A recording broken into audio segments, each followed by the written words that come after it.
Hey everyone, I hope you're having an amazing day. So, on today's video, I want to share with you my two-step process I would use if I would start my agency all over again in 2023. Now, for those who don't know me, my name is Rhomays. I'm the owner of AlphaTrend.io. We are a growth agency that specializes in helping online and service-based businesses grow their revenue, get more clients by installing client acquisition systems. Now, without further ado, let's dive into it. Every single business needs a strong marketing strategy, not only to drive sales, to acquire new customers, to increase awareness, and also to establish social proof. Now, before diving into starting an SMMA and the two-step process I would use if I were starting all over again, it's crucial to ask yourself some important questions. Like, why do you want to start an SMMA to begin with? Is it because you are seeking for that laptop lifestyle? Are you looking to make a lot of money in a short amount of time? Is it because you are passion driven and you want to change lives, or is it because you are seeking for your next step in your career path? But well, I mean, to be honest, it doesn't matter. It really comes down to your personal motivations, and bear in mind that all of them are valid reasons, but none of them will have any impact because at the end of the day, no matter what, you will have to put in the work. If you don't have a solid reason starting a business or to start an SMMA, just don't do it. There are plenty of different opportunities out there. Don't waste 3 to 6 months of your life chasing a new shiny object and without having a clear purpose. Trust me, it is not worth it. Instead, take the time, carefully consider your goals and motivations before committing to the hard work of building a business. Because at the end of the day, you are building a business. It will not only help you making better decisions down the line, but also it will increase the chances of you succeeding in the long run.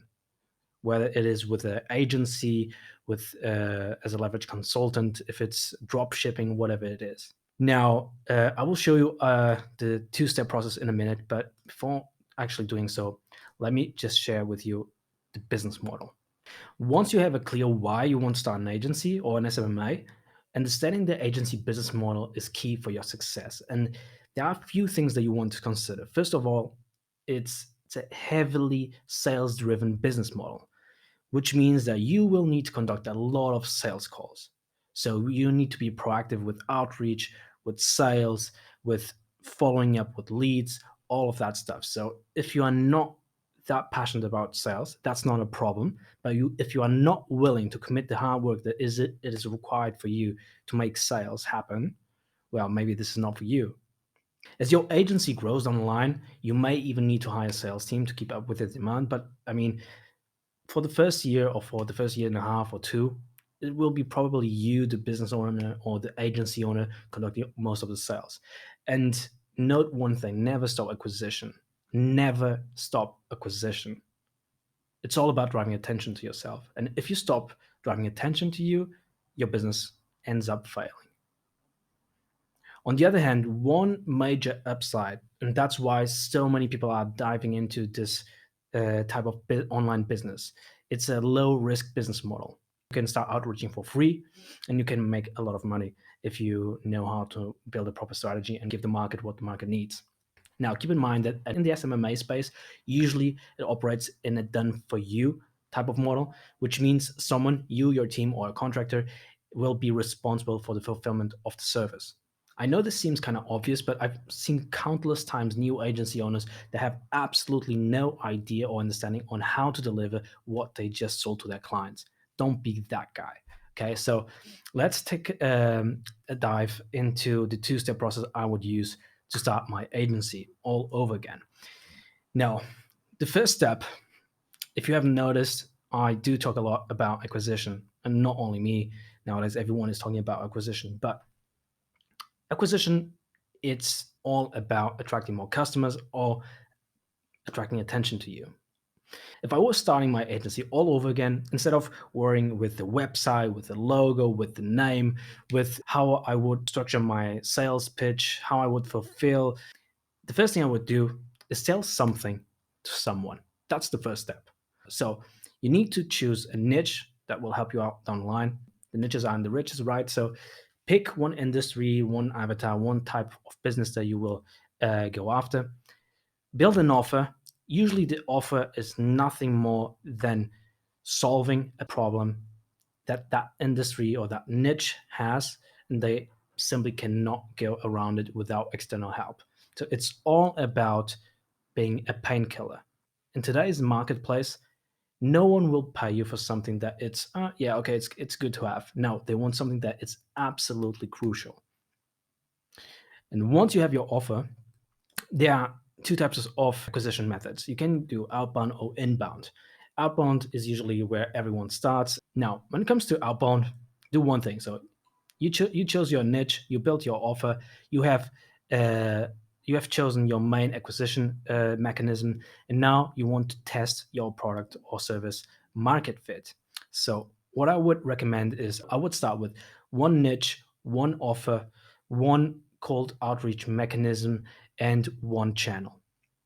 So in the early stages, the things that worked the best for our agency, alphatrend.io, was cold email.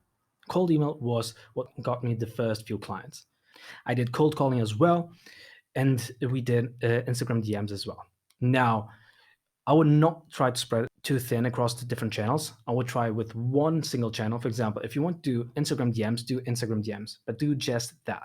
But never settle for less than 100 outreaches per day. Okay, you need to get all the attention possible of the market towards your offer so that once everyone knows about your offer, they can make a decision if they want to, if they agree to jump on a call with you, and hopefully you can sell them your solution. Now, later down the line, once you are above 10K per month, you can start doing advertising. I wouldn't recommend doing it before the 10K per month because there are some things that you'll need to learn about how the process, how the mechanisms and the infrastructure works in the back end to make sure that okay, you are ready to scale. Now, if you decide to focus on the inbound strategy, which is what I recommend all of our clients and all of our community members, is to build an audience. The soonest, the better. Choose again one channel. You don't need to go all in for to all channels. Start with one. You can start a YouTube channel. You can start a Facebook group. You can start a Discord server. You can start building a podcast if you want. Once you have an audience, you have an infinite source of wealth. It's like nothing will stop you. Once you have new products, new projects, new services that you want to push out, you always have that audience that belongs to you and that you can keep nurturing until they buy from you and monetize it later down the road. That's, in summary, that's step one. I would start by not worrying at all with service delivery. I would start with worrying only about acquiring customers. So pretty much once you have the first client, now you should start worrying about service delivery. There are plenty of different ways where you can leverage white label partners, contractors, programs, and mentors. There are different ways where you can learn on how to fulfill, but you need at least a client to fulfill anything. So I wouldn't start building my whole backend system before starting to get clients. Now, when it comes to service delivery, you can break it down in a couple of different buckets.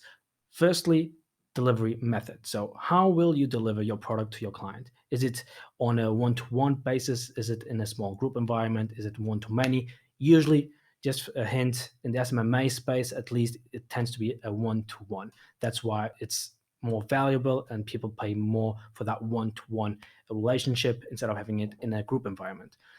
When it comes to the delivery type, there are at least three ways on how you can split or how you can choose to deliver your service. You can do it on a done for you basis, which is I mentioned previously, where you do all the work for your client. You can do it on a done with you, where it's like a hybrid and you hold their hand throughout the journey. Most of the consultants of programs work like this. And then you have it do it yourself, which is what pretty much when you give them some assets and they need to do everything themselves, they consume that. It's, for example, SaaS type of businesses.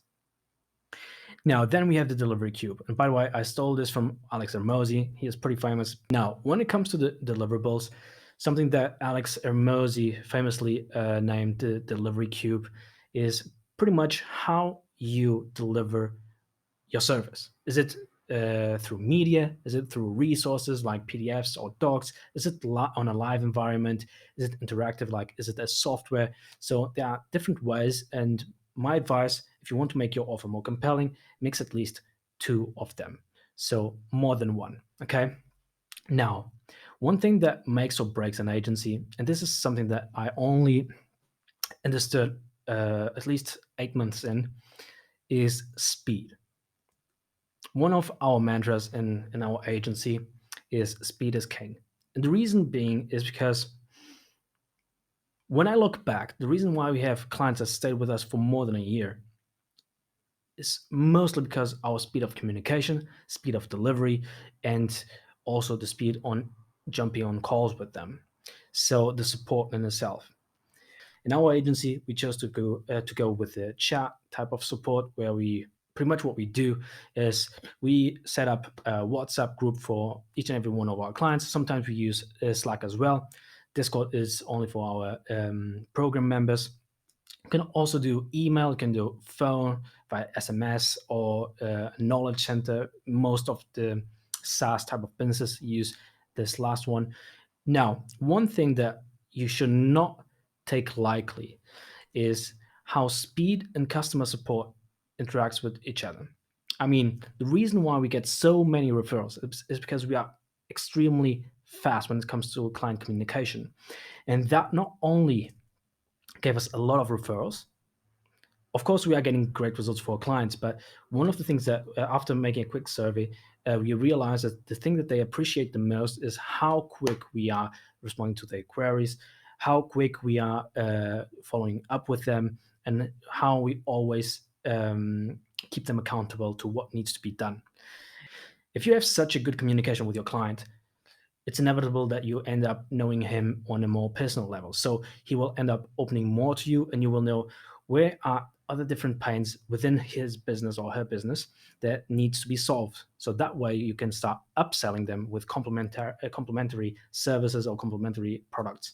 And you can extend the contracts and whatnot. So it will never happen to have a client that calls you out of the blue to cancel the contract. So that's why it's so important, speed.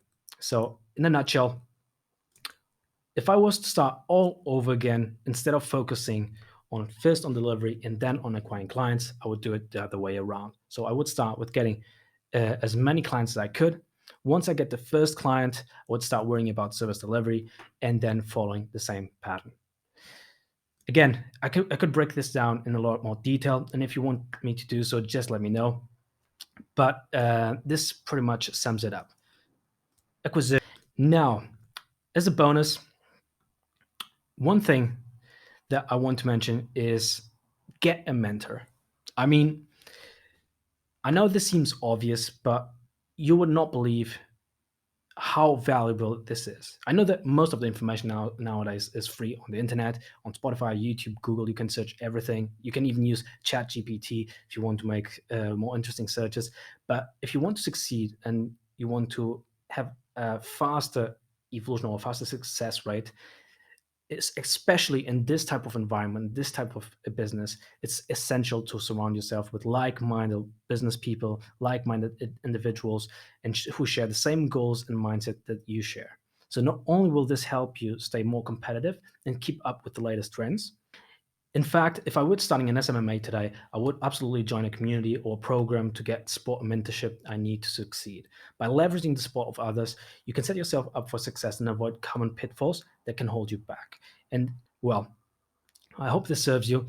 This is how I would do it. And if you have any questions, or if you want me to break down this section or the second section in more detail, just let me know in the comment section. And that's it for this video. I hope you got something out of it. And by the way, if you have any questions, feel free to leave them on the comment section down below, and I'll get back to you. And also, if you want to join our private Facebook community, you can do so by clicking on the first link in the description. Well, see you on the next one. Peace out.